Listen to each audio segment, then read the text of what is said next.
எல்லாத்துக்கும் வணக்கம். Welcome to post market ரிப்போர்ட்டுங்க.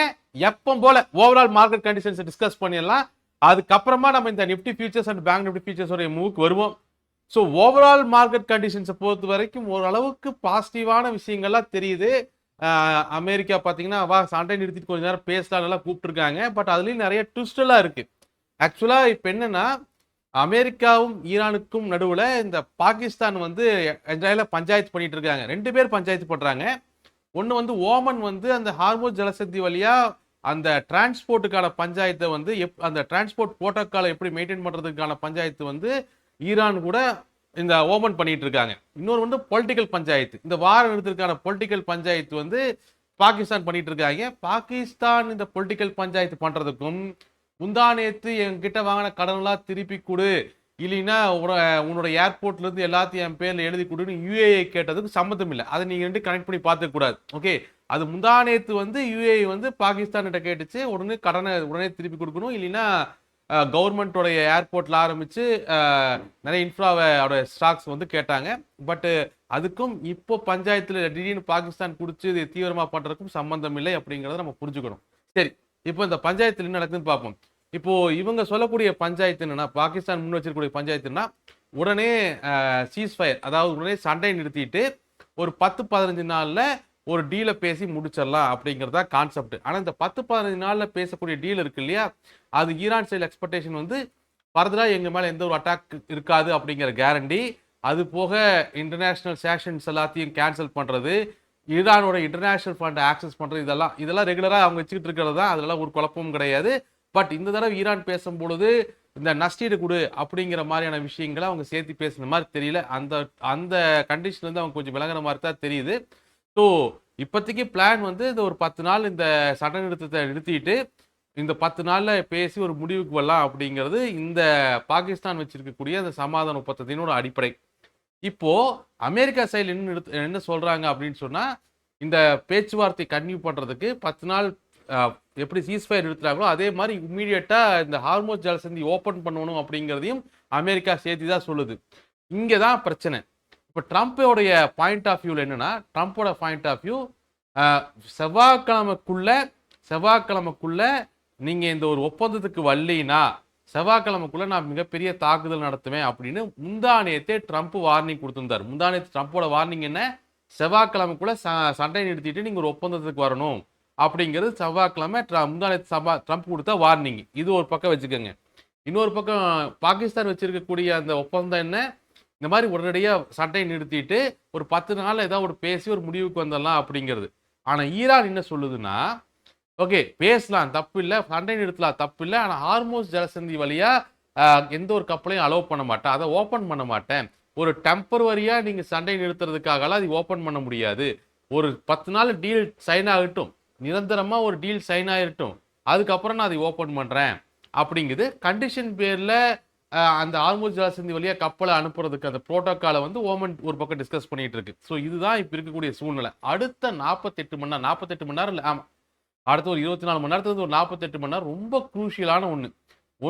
எதனால இது குரூஷியல்னா, அடுத்த 48 மணி நேரத்தில் இந்த பேச்சுவார்த்தை தொடங்கி இந்த சீஸ்ஃபயர் அனௌன்ஸ் பண்ணிட்டாங்க அப்படின்னு சொன்னா யாருக்கு எந்த பிரச்சனையும் இல்லை. இந்த சீஸ்ஃபயர் அனௌன்ஸ் பண்றதில்ல, இந்த தற்காலிக போர் நிறுத்தத்தை அனௌன்ஸ் பண்றதுல இருக்கக்கூடிய ஒரே தரங்கள்னா, யுஎஸ் ஹார்மோஸ் ஜலசந்தி ஓப்பன் பண்ண சொல்லுது. ஈரான் என்ன சொல்லுது, இது டெம்பரவரியா சண்டை நிறுத்தத்துக்கெல்லாம் ஓப்பன் பண்ண முடியாது, ஒரு நிரந்தரமான ஒரு டீல் வரட்டும் அதுக்கப்புறம் ஓப்பன் பண்றேன்னு சொல்லுது. இது ஒண்ணுதான் இங்க இருக்கக்கூடிய கேப்பு. ஆனா ஆல்ரெடி முந்தானேத்து ட்ரம்ப் கொடுத்த வார்னிங் என்ன, செவ்வாய்க்கிழமைக்குள்ள ஓப்பன் பண்ணலைன்னா நான் உங்க ஊர்ல இருக்கக்கூடிய பாலம், கட்டடம், பவர் ஹப் எல்லாத்து மேலேயும் குண்டு போடுவேன் ட்ரம்ப் கொடுத்த வார்னிங். இதெல்லாம் தான் இப்ப இருக்கக்கூடிய சூழ்நிலை. பட் அதனாலதான் மார்க்கெட் ஒரு போர் நிறுத்தம் நோக்கி மார்க்கெட் நகர்ந்தாலுமே, ஒரு பேச்சுவார்த்தை நகர்ந்தாலுமே மார்க்கெட் ரொம்ப ஓவர் ஜாய் பண்ணல. அதுக்கு ரெண்டு காரணம் என்னன்னா, நம்ம அண்ணன் ட்ரம்ப் மாத்தி மாத்தி பேசிடுவாரு. ஓகே, இன்னும் ட்ரம்ப் கொடுத்த வார்னிங் அந்த செவ்வாய்க்கிழமை வரைக்கும் ஒரு டைம் கொடுத்துருக்காரு, அந்த டைம் இன்னும் முடியல. அதனால செவ்வாய்க்கிழமைக்கு மேல ட்ரம்ப் சைட்ல இருந்து யூஎஸ் சைட்ல இருந்து எந்த ஒரு அட்டாக்கும் இல்லை அப்படிங்கிற பட்சத்துல ட்ரம்ப் சொன்ன மாதிரி முக்கியமான அந்த பாலங்கள் மேலேயோ இன்ஃப்ராஸ்ட்ரக்சர் மேலேயோ எந்த ஒரு அட்டாக்கும் இல்லை, பேச்சுவார்த்தை தான் கன்டினியூ ஆகுது அப்படிங்கிற ஒரு தகவல் வந்தா மட்டும்தான் ஆயில் ரெக்கவரியோ அல்லது மார்க்கெட்ல ஒரு ரெக்கவரியோ நம்ம பார்க்க முடியும். இன்னும் 48 மணி நேரத்துக்கு இது ரொம்பவே கிரிட்டிக்கல் இஷ்யூவா தான் இருக்கும். ஈவன் தோ இந்த பேச்சுவார்த்தை தொடங்கிட்டாலுமே. ஸோ ஓரளவுக்கு சூழ்நிலை புரிஞ்சிருக்கும்னு நினைக்கிறேன். ஏன்னா இந்த பேச்சுவார்த்தை தொடங்குறதுல அல்லது பேச்சுவார்த்தை கன்டினியூ ஆக இருக்கக்கூடிய ஒரே சிக்கல், நீ ஹார்மோஸ் ஜலசந்தியை திறந்து விட்டுட்டு பேச்சுவார்த்தைக்கு வான்னு அமெரிக்கா சொல்லுது. இல்ல நம்ம பேச்சுவார்த்தை பேசி முடிச்சிருவோம், அதுக்கு ஒரு பர்மனன்ட் சொல்யூஷன் வரட்டும், அதுக்கப்புறம் நான் ஹார்மோஸ் ஜலசந்தியை திறந்து விடுறேன் அப்படின்னு ஈரான் சொல்லுது. இடைப்பட்ட நேரத்தில் ஈரான் இன்னொரு விஷயம் பண்ணுது. கம்ப்ளீட்டா இல்லாத மூடுல சில கண்டிஷன் பேர்ல கப்பல்களை அனுமதிக்குது. கிட்டத்தட்ட கடந்த 24 மணி நேரத்தில் 20 கப்பல்களுக்கு மேல வந்திருக்கு. இந்த புரோட்டோகால் எல்லாத்தையுமே ஓமன் கூட அது பேச்சுவார்த்தையில் இருக்கு. ஸோ இதெல்லாம் தான் ஸ்டேட்டஸ். இப்போதைக்கு இது ஒரு பாசிட்டிவான விஷயம் தான். ரொம்ப கொஞ்சம் குழப்பமா இருக்கிறதுனால 2-3 தடவை பேசியிருக்கேன். Sorry for that. பட் இது கொஞ்சம் ஒரு 48 மணி நேரத்துக்கு நம்ம கேர்ஃபுல்லா இது வாட்ச் பண்ணணும். 48 மணி நேரத்துல இது ட்ரம்ப் எஸ்கலேட் பண்ணாம, ட்ரம்ப் மேற்கொண்டு அவரு கனவு எதுவும் வராம, அவர் எந்த கெட்ட கனவும் காங்காம இது நல்லபடியா முடிச்சாருன்னா 48 மணி நேரத்துக்கு கழிச்சு மார்க்கெட் ரெக்கவரி ஆகிறதுக்கான பாசிபிலிட்டிஸ் இருக்கும். ஆயிலோட பிரைஸும் ஓரளவுக்கு ஃபால் ஆகும். இதெல்லாமே நடக்கும். ஸோ நெக்ஸ்ட் 48 ஹவர்ஸ்க்கு அவசரப்பட்டு எந்த ஒரு முடிவுக்கு வந்துடாதீங்க. ஓகே, ஏன்னா வித்தின் 5 ஹவர்ஸ்ல தன்னுடைய முடிவையே மாத்திக்க கூடிய வல்லமை பெற்ற ஒரு சககளா வல்லன் இந்த நம்ம ட்ரம்ப். ஓகே, ஸோ அவர் எப்போ வேணாலும் அந்த முடிவை மாத்திக்க முடியும். பட் அவருக்கு இப்ப இருக்கக்கூடிய ப்ரெஷர் வந்து யூஎஸோட மிட் டேர்ம் எலெக்ஷனு ஆல்ரெடி நிறைய செலவாயிருச்சு, மேற்கொண்டு கையில பணம் இல்லை, உள்நாட்டில் அவருக்கு இருக்கக்கூடிய எதிர்ப்பு, அதே நேரத்தில் ஆயில் விலை ரொம்ப ரைஸ் ஆனதுனால யூஎஸ்ல ஏற்பட்டிருக்கக்கூடிய இன்ஃப்ளேஷன்ஸு, ரெண்டாவது இந்த ஆயில் விலை ரைஸ் ஆனதுல உலகத்திலேயே மிகப்பெரிய அளவில் பெனிஃபிட் ஆனதுன்னு பார்த்தா நம்ம ரஷ்யா தான். ஓகே, ரஷ்யா தான் அதுவே இவருக்கு கடுப்பாக தான் இருக்குது யூஎஸ்க்கு ஓரளவுக்கு. ஸோ இதெல்லாம் தான் global macro economic conditions. 48 hours wait பண்ணிட்டு நம்ம மூவ் பண்ணலாம். ஓரளவுக்கு ஹெட்ஜஸ் எடுத்து ஸ்டேபிளாகவே மூவ் பண்ணுங்க. இந்த கண்டிஷனை தாண்டுற வரைக்கும் ஒரு நிரந்தரமான ஒரு செட்டப் உருவாயிருச்சு அப்படின்னு சொன்னால் ஒரு சேஃபஸ்ட் ரெக்கவரியை மார்க்கெட்டில் பார்க்க முடியும். ஒன்று. சரி, இந்தியாவை பொறுத்த வரைக்கும், இந்தியாவோட இஷ்யூவை பொறுத்த வரைக்கும் நம்ம பார்த்தோம்னா, இந்தியா வந்து ஓரளவுக்கு ருப்பி இன்னைக்கு ஸ்டேபிளாக தான் இருந்துச்சு. ஆல்ரெடி பேங்க் சைட்ல இருந்து பெரிய அளவில் யூஎஸ் டாலர் எல்லாம் செல் பண்ணது நம்ம பார்த்தோம். இன்னுமே அவங்கள கையிருப்பு இருக்கு. அதுக்கு ஆர்பிஐ கிட்ட அவங்க டைம் கேட்டிருக்காங்க. ஸோ ருப்பி ஓரளவுக்கு ஸ்டேபிளாக தான் இருக்கு. ஆனால் இது தொடர்ந்து நீடிக்கணும்னா, ருப்பி தொடர்ந்து ரிகவரி ஆகணும், நீடிக்கணும்னா ஆயிலோட பிரைஸ் இறங்கணும். அதுக்கு அகைன் நம்ம அடுத்த 48 மணி நேரத்தை வெயிட் பண்ணி பார்த்து தான் அதை முடிவு எடுக்க முடியும். அதுக்குள்ள ட்ரம்ப் ஏதாவது நடவடிக்கை சொன்னான்னா உண்டு. இது வந்து இந்தியாவோட ப்ராப்ளம், ருப்பியுமே ஆயிலுமே. இது போக இதைத்தான் இதுக்கு ஆக்சுவலா செபி சேர்மனோட பேட்டி நிறைய பேர் கேட்டிருப்பீங்கன்னு நினைக்கிறேன். அவர் முக்கியமா 3 விஷயத்த பேசினாரு. அவர் பேசுனதுல ஒரு விஷயம் என்ன அப்படின்னு சொன்னா, இந்த ஆயில் விலை கண்ட்ரோல் ஆகுற வரைக்கும் மார்க்கெட்ல மிகப்பெரிய அளவில் வால்டிலிட்டி இருந்தே தான் இருக்கும், சேஃபா இருக்கணும் அப்படிங்கிற ஒரு வார்னிங் கொடுத்திருந்தாரு. அது போக ரீசன்ட் டைம்ல ஏஐ டிரைவன், ஓகே, ஏஐ ஆல ஊக்குவிக்கப்படுற, ஏஐ ஆல கிரியேட் பண்ணப்படக்கூடிய அல்கோ ட்ரேட் வந்து மார்க்கெட்ல நிறைய மேனிப்புலேஷன்ஸை கிரியேட் பண்ணுது. ஸோ இந்த ஏஐ பேஸ் பண்ணி பண்ணக்கூடிய அல்கோ ட்ரேடுகளுக்கு இன்னுமே நிறைய ஆல்ரெடி ஸ்டாட்டிக் ஐபிஎல்லாம் வேணும் அப்படிங்கிறதெல்லாம் கொண்டு வந்திருந்தாங்க. பட் இப்போ ஏஐ பேஸ் பண்ணி நிறைய பேர் மார்க்கெட்ல ஈவன் எஃப்ஐஎஸ் எல்லாமே உள்ள வர்றத செபியோடைய சேர்மன் வந்து நோட் பண்ணியிருந்தாரு. ஸோ இதை மானிட்டர் பண்றதுக்கும் இதை ஒரு ஃபார்மேட் பண்றதுக்கும் நிறைய கண்டிஷன்ஸ் வரும் அப்படிங்கிறதெல்லாம் பேசியிருந்தார். அதை தாண்டி இன்னைக்கு செபி கொடுத்த ஒரு கன்சல்டேஷன் பேப்பர் ரொம்ப முக்கியத்துவம் ஆகுது. அதாவது பைபேக் ஆஃபர். கம்பெனிகள் வந்து பைபேக் ஆஃபர் கொடுக்கணும். நம்ம எல்லாத்துக்குமே தெரியும், ஒரு நிறுவனம், மிகப்பெரிய நிறுவனம் தன்னுடைய நிறுவனங்களுடைய பங்குகளை பங்கு சந்தையில வித்து பணத்தை புரட்டி அதோடைய நிறுவனத்தை நடத்திக்கிட்டு இருக்கும். இப்போ இந்த நிறுவனம் நல்லா வளர்ந்ததுக்கு அப்புறம் இந்த நிறுவனத்துக்கிட்ட நிறைய கையில கேஷ் இருக்கு, எக்ஸஸ் கேஷ் இருக்கு அப்படின்னு சொன்னா அந்த நிறுவனம் என்ன பண்ணும், நான் பங்கு சந்தையில வித்த அந்த பங்குகளை முதலீட்டாளர்கள்ட்ட இருந்து திருப்பி வாங்குறதுக்காக ஒரு பைபேக் ஆஃபர் அனௌன்ஸ் பண்ணும், ஒரு டெண்டர் அனௌன்ஸ் பண்ணும். நான் இந்த மாதிரி இந்த விலைக்கு நான் உங்க ஸ்டாக் எல்லாம் பைபேக் பண்ணிக்கிறேன், இந்த விலைக்கு உங்க ஸ்டாக்ஸ் எல்லாத்தையும் நீங்க திருப்பி வாங்கிக்கிறேன், எந்தெந்த முதலீட்டாளர்கள் விருப்பமா இருக்கீங்களோ அவங்களாம் இந்த ஃபார்மை ஃபில் பண்ணி எங்க ஸ்டாக்கை எங்ககிட்ட திருப்பி கொடுத்துருங்க அப்படின்னு ஒரு பைபேக் ஆஃபரை ஆல்ரெடி ஒரு நடைமுறையில் நம்ம நிறைய பேர் பார்த்துருப்பீங்க. நிறைய பேர் பைபேக்கு அப்ளை பண்ணி பைபேக் ஸ்டாக்கும் கொடுத்துருப்பீங்க. நார்மலாக பைபேக் நடக்கும்போது என்னன்னா மார்க்கெட் ப்ரைஸை விட அதிகமான விலை கொடுத்து தான் அந்த கம்பெனி பைபேக் பண்ணணும். இந்த மாதிரியான அதுவும் அந்த இன்வெஸ்டர்ஸ் விருப்பப்பட்டால் தான் பைபேக் பண்ணணும். இந்த மாதிரி நிறைய செட் ஆஃப் ரூல்ஸ் எல்லாம் இருந்துச்சு இல்லையா. இப்போ செபி சொல்லக்கூடிய கன்சல்டேஷன் பேப்பர்ல செபி சொல்லக்கூடிய விஷயம் என்னன்னா, இந்த மாதிரி டெண்டர்லாம் கொடுக்க வேண்டியதில்லை. ஒரு கம்பெனி பைபேக் பண்ணணும்னு நினைச்சாங்கன்னா டைரக்டா அவங்க வந்து ஓப்பன் மார்க்கெட்லேயே பைபேக் பண்ணிடலாம். ஓகே, டெண்டர் கொடுத்து இந்த மாதிரி எனக்கு ஸ்டாக் திருப்பி கொடுங்க அப்படின்லாம் இல்லை. அவங்ககிட்ட அக்சஸ் பண்ணி இருந்ததுன்னா ஓப்பன் மார்க்கெட்ல இருந்தே டைரக்டா கம்பெனிகள் அவங்களோட கம்பெனி ஸ்டாக்குகளை பைபேக் பண்ணிக்கிறதுக்கான ஒரு வாய்ப்பை இப்போ செபி அந்த கன்சல்டேஷன் பேப்பர்ல ப்ரொபோஸ் பண்ணியிருக்காங்க. நடைமுறைக்கு வரக்குன்னு ஒரு 6-7 மாசம் ஆயிரும். பட் வந்து இது உண்மையாலுமே நல்ல ஆஃபரா அப்படின்னு கேட்டா 2 விஷயத்தையும் நம்ம பேசலாம். ஒன்று என்னன்னா, கம்பெனிகளே பைபேக் பண்ணிக்க முடியும் அப்படிங்கிற பொழுது எப்பெல்லாம் அவங்களோட கம்பெனியோட ஸ்டாக்ஸ் எல்லாம் அண்டர் வேல்யூக்கு போகுதோ அப்பெல்லாம் இந்த கம்பெனிகள் வந்து பைபேக் பண்ண ஆரம்பிக்கும். ஸோ இது எப்பவுமே இந்த ஸ்டாக்குக்கு டிமாண்ட் இருந்துகிட்டே இருக்கும் ஒன்று. ஆனா அதே நேரத்துல ஸ்டாக்கோட விலையை இறக்க விடாம, எந்த ஒரு மோசமான சூழ்நிலையிலும் ஸ்டாக்கோட விலைகளை இறக்க விடாம, ஸ்டாக்கோட ஒரு குறிப்பிட்ட பிரைஸ்லயே ஸ்டாக்கை மெயின்டைன் பண்றதுக்கும் இந்த பைபேக் ஆஃபரை, மார்க்கெட் பைபேக் ஆஃபரை இந்த கம்பெனிகள் பயன்படுத்திக்கூடும். ஸோ அட்வான்டேஜ், டிஸ்அட்வான்டேஜ் ரெண்டுமே இருக்கு. பட் ஓவராலா எட்ஜ் படி பார்த்தோம்னா டிஸ்அட்வான்டேஜை காட்டிலும் ஒரு அளவுக்கு அட்வான்டேஜ் தான் ஒரு ஸ்ட்ராங்கான கம்பெனியை நம்ம பார்க்கும் பொழுது. முக்கியமா இந்த ஐடி ஃபார்ம் நிறுவனங்கள்லாம் நிறைய கேஷ் வச்சுட்டு உட்காந்துட்டு இருப்பாங்க. இந்த மாதிரியான கம்பெனிகள்லாம் இந்த சர்ப்ளஸ் கேஷை வச்சு ஈஸியாக ஸ்டாக்குகளை பைபேக் பண்ணும். ஸோ எப்பவுமே ஒரு டிமாண்ட் இருந்துகிட்டே இருக்கும் அந்த மாதிரியான ஸ்டாக்குகளுக்கு. ஸோ ஓவராலாக நீங்கள் பார்த்தீங்கன்னா ஒரு அட்வான்டேஜ் ஒரு 70%, ஒரு டிஸ்அட்வான்டேஜ் ஒரு 30% பேசலாம். இது ஒரு நல்ல ஆஃபர் தான். அதுலலாம் எந்த ஒரு குழப்பமும் கிடையாது. இதெல்லாம் இந்தியன் மார்க்கெட்ஸில் இருக்கக்கூடிய விஷயம். இதை தாண்டி அடுத்த ஒரு 3 நாள் ரொம்பவுமே முக்கியம். உதாரணத்துக்கு நாளைக்கு செவ்வாய்க்கிழமை ட்ரம்போடைய டெட்லைன் முடியுதா? ஸோ அது என்ன, இந்த வார் அல்லது சீஸ்ஃபயர் என்ன ஆகும், இது மேற்கொண்டு பர்மனன்ட் டீல் எப்படி நகருது, இதெல்லாமே நாளைக்கு ஓரளவுக்கு நம்ம கிளாரிட்டி கிடச்சிரும். ஓகே, மார்க்கெட்டுக்குமே இன்னைக்கு கிளாரிட்டி இல்லை. அதனால தான் அது பெரிய அளவுலலாம் ரேலி ஆகலை. ஓரளவுக்கு அப்படியே சப்ஸ்டைனாக ஒரு சட்டிலாக மெயின்டைன் ஆகிட்டு இருக்கு. அதே நேரத்தில் நாளைக்கு இந்த வார் பற்றின நியூஸ் இருக்கும். 8ஆம் தேதி நீங்க பாத்தீங்க அப்படின்னா நம்மளுடைய ஆர்பிஐயோட இன்ட்ரெஸ்ட் ரேட் டிசிஷன் இருக்கு. அது போக நைட்டே எஃப்ஓஎம்சி மீட்டிங்கோட டிசிஷன் இருக்கு. அதுக்கப்புறம் 9ஆம் தேதி பாத்தீங்கன்னா நம்மளுடைய Q4 ரிசல்ட் ஸ்டார்ட் ஆயிரும். எங்கிருந்து ஸ்டார்ட் ஆகுதா, டிசிஎஸ்ல இருந்து ஸ்டார்ட் ஆகுது. 9ஆம் தேதியிலிருந்து Q4 ரிசல்ட்ஸ் ஒவ்வொன்றா வரும். ஃபர்ஸ்ட் ரிசல்ட் வந்து டிசிஎஸ் உடைய ரிசல்ட்ஸ் வரும். ஸோ இந்த வாரம் எல்லாமே, இந்த மாசம் எல்லாமே ட்ரம்ப் இருக்கிற வரைக்குமே மார்க்கெட் எங்கேஜாக தான் இருக்கும். பட் இந்த 2-3 நாள் வந்து கொஞ்சம் கேர்ஃபுல்லாக நம்ம வாட்ச் பண்ணி மூவ் பண்ணணும். அது கேர்ஃபுல்லாக இருந்துக்கங்க. எட்ஜஸ் எடுத்து ட்ரேட் பண்ணுங்க. எக்காரணத்தை கொண்டும் என்ன சொல்றது, உணர்ச்சி வசப்பட்டு வார் நிற்க போகுது அப்படி இப்படின்னு நல்லா சொல்லி கபால் கமால் இருக்கிற பணத்துக்கெல்லாம் காலை வாங்கி போட்டு ஏதாச்சும் ஒன்று பண்ணிடாதீங்க. நீங்க யாரை வேணாலும் நம்பிடலாம். ட்ரம்ப்பை நம்புறது வந்து ரொம்ப கஷ்டம். ஏன்னா இது வரைக்கும் நம்ம பார்த்த அமெரிக்க அதிபர்கள்லயே ஒருத்தர் தன்னால தான் பேசுனதையே 1 மணி நேரத்துல திருப்பி மாத்தி பேச முடியும்னா அது ட்ரம்ப்பால மட்டும்தான் முடிஞ்சிருக்கு. ஸோ அவருடைய அந்த பதவிக்கான விஷயத்தையும் அவர் இது வரைக்கும் மெயின்டைன் பண்ணல. ஸோ கேர்ஃபுல்லா மூவ் பண்ணுங்க. எட்ஜஸ் எடுத்து மூவ் பண்ணுங்க. டிசிப்ளினோட மூவ் பண்ணுங்க. வேல்யூஸ்ல மூவ் பண்ணுங்க. நம்ம வேல்யூஸை டிஸ்கஸ் பண்ணிப்போம். நம்ம வேல்யூஸை பொறுத்த வரைக்குமே பெரிய அளவுக்கான காம்ப்ளிகேஷன்ஸ் எல்லாம் ஒன்றும் இல்லை. ஆக்சுவலா அது சொன்னாலும் திட்டுவீங்க.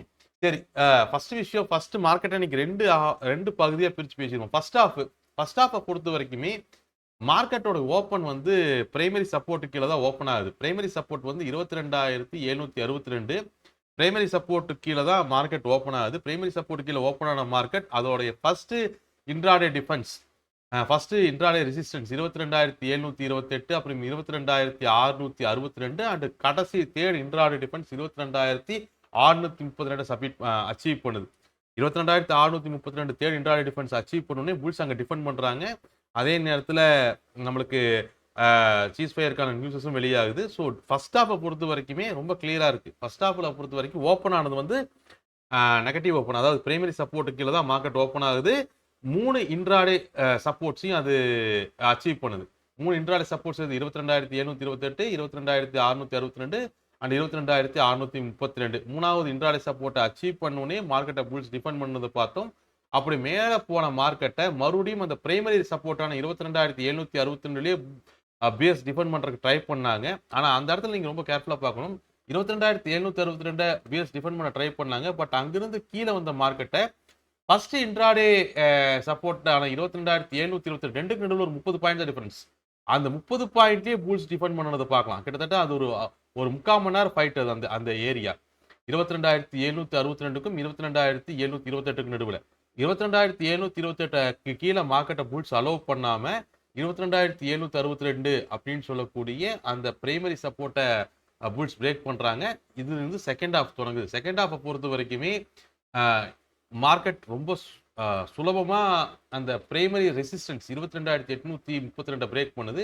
பிரைமரி ரெசிஸ்டன்ஸை பிரேக் பண்ணோடனே first intraday resistance 22,858, second intraday resistance 22,932, third intraday resistance 22,962, மூணையும் அச்சீவ் பண்ணி மூணையும் பிரேக் பண்ணி பொசிஷனல் ஹர்டில் 23,078 எக்ஸாக்டா அச்சீவ் பண்ணி அதே இடத்துல மார்க்கெட்டை பேஸ் டிஃபெண்ட் பண்ணி க்ளோஸ் பண்றாங்க. ஓகே, ஸோ இதுதான் இன்னத்த மார்க்கெட்டோடைய மூவ். ஸோ செகண்ட் ஹாஃப் பொறுத்த வரைக்குமே புல்ஸ் கம்ப்ளீட்டாக டாமினேட் பண்ணாங்க. ஃபர்ஸ்ட் ஹாஃபை பொறுத்த வரைக்குமே பியர்ஸ் டாமினேஷன் இருந்துச்சு. ரெண்டு பக்கமே மார்க்கெட்டை எக்ஸாக்டாக மார்க்கெட்டோட வேல்யூக்கு அது பாட்டுக்கு மூவ் ஆகிட்டு இருந்துச்சு. ஓகே, நான் திரும்பவும் சொல்கிறேன், மார்க்கெட்ஸை வேல்யூவில் மூவ் பண்ணுறது ரொம்ப முக்கியம். டிசிப்ளினோட ஹெட்ஜஸ் எடுத்து மூவ் பண்ணுறது ரொம்ப முக்கியம். இவ்வளோ பஞ்சாயத்துகள் ஓடிட்டு இருக்கும் பொழுதும் எக்ஸாக்டாக மூணாவது இன்ட்ராடே சப்போர்ட்டான 22,632 எக்ஸாக்டாக மார்க்கெட்டை புல்ஸ் டிஃபெண்ட் பண்ணுறதும் 22,762 கிட்டத்தட்ட ஒவ்வொரு தடவையும் பியர்ஸ் டிஃபெண்ட் பண்ணுறதும் 722 புல்ஸ் பண்ணி டிஃபெண்ட் பண்ணுறதும் இவ்வளோ பெரிய ரேலியை எக்ஸாக்டாக பொசிஷனான 23,078 தடுத்து நிறுத்தி மார்க்கெட் அதே இடத்துல அதுக்கு கீழேயே மார்க்கெட்டை பியர்ஸ் க்ளோஸ் பண்ணுறதும் அப்படிங்கிறதெல்லாம் ரேண்டமாக நடக்காது. மார்க்கெட் எப்போவுமே அதோட வேல்யூக்குள்ள மூவ் பண்ணிக்கிட்டு இருக்கும். நம்ம கரெக்டாக டிசிப்ளினாக ஹெட்ஜஸ் எடுத்து நம்ம ஃபார்முலா மூவ் பண்ணோம்னா ஓகே. மைண்டில் தோன்ற எல்லாத்தையும் ட்ரேடாக மாற்றாதீங்க, அது ரொம்ப முக்கியமான விஷயம்.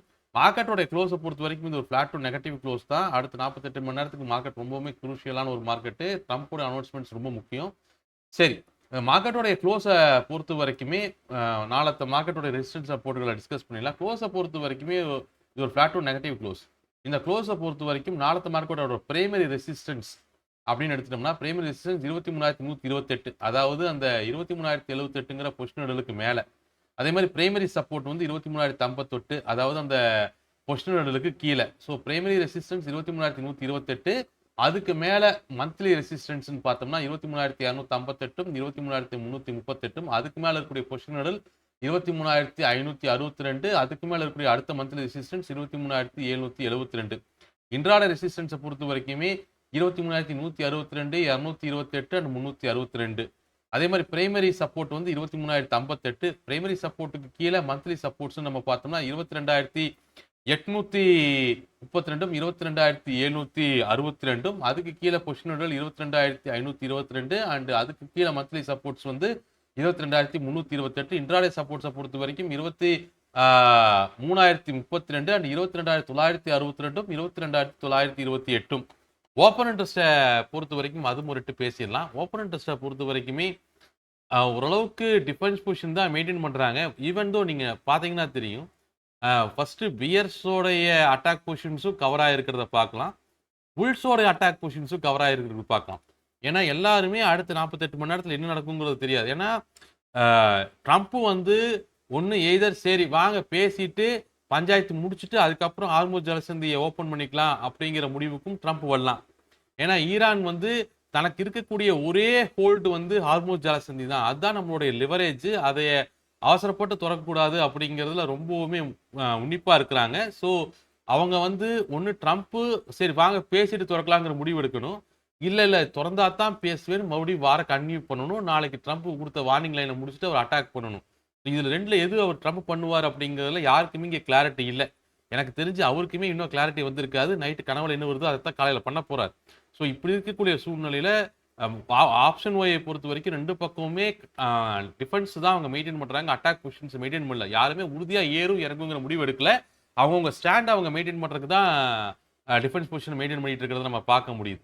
அதே மாதிரி பேங்க் நிஃப்டியுமே ஃபர்ஸ்ட் ஹாஃபை பொறுத்த வரைக்கும் ஸ்விங்கை கம்ப்ளீட் பண்ணி பிரைமரி சப்போர்ட் கீழே புஷ் பண்ணி அடுத்த ஸ்கீக்குள்ளே கொண்டு போய் ட்ரை பண்ணாங்க. செகண்ட் ஹாஃபை பொறுத்த வரைக்கும் பிரைமரி சப்போர்ட்டான 51,932 பிரேக் பண்ணி அப்புறம் பிரைமரி ரெசிஸ்டன்ஸ் 52,222 பிரேக் பண்ணி அந்த சிங்கோட ஸ்டார்டிங் பாயிண்ட் 222 பிரேக் பண்ணி சிங்கோட எண்ட் பாயிண்ட் 52,778 அச்சீவ் பண்ணி அந்த சிங்கை கம்ப்ளீட் பண்ணிட்டு கன்சால்டேஷன் ஜோன்ல க்ளோஸ் பண்ணியிருக்காங்க. இது ஒரு ஃபிளாட் டு நெகட்டிவ் க்ளோஸ். கன்சால்டேஷன்ல ஃபிளாட் டு நெகட்டிவ் க்ளோசஸ்ல பேங்க் நிஃப்டி க்ளோஸ் ஆயிருக்கு. இது பேங்க் நிஃப்டியை பொறுத்த வரைக்குமே பிரைமரி ரெசிஸ்டன்ஸ் 52,932, அதுக்கு மேலே மந்த்லி ரெசிஸ்டன்ஸ்னு பார்த்தா 53,332, 53,888, 54,232, 54,758. Primary support 52,862 and primary monthly supports வந்து 52,778, 52,222, 51,752, 51,238 அண்ட் பேங்க் நிஃப்டிலையும் அதே ஸ்டேட்டஸ் தான். பெருசாலாம் ஒன்றும் இல்லை. அட்டாக் பொசிஷன்ஸ் அப்படிங்கிறது 2 பேருமே பில்ட் பண்ணல. 2 பேருமே நீங்கள் அட்டாக் பொசிஷன்ஸ் பார்த்தீங்கன்னா சும்மா 0-0 தான் இருக்குல்ல, கம்மி பண்ணாமல் வச்சிருக்காங்க அவ்வளோதான். டிஃபென்ஸ் பொசிஷனும் மெயின்டைன் பண்ணுறாங்க, 2 பேரும் டிஃபென்ஸ் பொசிஷன் மெயின்டைன் பண்ணுறாங்க. அட்டாக் பொசிஷன் யாருமே இன்க்ரீஸ் பண்ணல. ஸ்டில் அடுத்த 24லேருந்து 48 ஹவர்ஸ் வந்து நம்ம ட்ரம்ப்போடைய மூவ் தான் அடுத்த கட்ட மார்க்கெட் நகர்வை டிசைட் பண்ணும். ஸோ மேக்ரோ எக்கனாமிக்ஸை தொடர்ந்து வாட்ச் பண்ணுங்க, என்னென்ன அப்டேட் இருக்குன்னு பாருங்க. இது வரைக்கும் அஃபீஷியலாக ஓகே சீஸ்ஃபயர் அனௌன்ஸ் பண்ணிட்டு பேச்சுவார்த்தை தொடங்கிட்டோன்னு எந்த ஒரு அஃபீஷியல் அனௌன்ஸ்மெண்ட்டும் இது வரைக்கும் வரலைங்கிறத ஞாபகம் வச்சுட்டு மூவ் பண்ணுங்க, தெளிவாக மூவ் பண்ணிக்கோங்க. ஓகே, ஸோ ஓரளவுக்கு ஐடியா கிடச்சிருக்கும்னு நினைக்கிறேன். நம்ம மறுபடியும் நம்ம நாளத்தை போஸ்ட் மார்க்கெட் ரிப்போர்ட்டில் டீட்டெயிலாக டிஸ்கஸ் பண்ணலாம். ஹெட்ஜஸ் இல்லாமல் எந்த ஒரு பொசிஷனையும் விற்காதீங்க. தொடர்ந்து இந்த வாரம் ஃபுல்லாக நிறைய இம்பார்ட்டண்டான ஈவெண்ட்ஸ் இருக்குது. அதுக்கப்புறம் இந்த குவார்ட்டர் ரிசல்ட்ஸும் தொடங்கிடும். ட்ரம்ப்போடைய அல்லது இஸ்ரேலோடைய அடுத்த கட்ட மூவ் என்னங்கிறதை பார்க்கணும், ஈரானோட மூவ் என்னங்கிறதை பார்க்கணும். ஸோ இது எதுவாக வேணாலும் இருக்கலாம் அப்படிங்கிறதுனால டிசிப்ளினாக மூவ் பண்ணுங்கள். மற்ற எல்லாத்தையும் நம்ம வேல்யூஸில் மூவ் பண்ணிக்கலாம். மற்ற எல்லாத்தையும் நம்ம நாளைக்கு போஸ்ட் மார்க்கெட் ரிப்போர்ட் பேசிக்கலாம். Thank you very much. Thank you very much.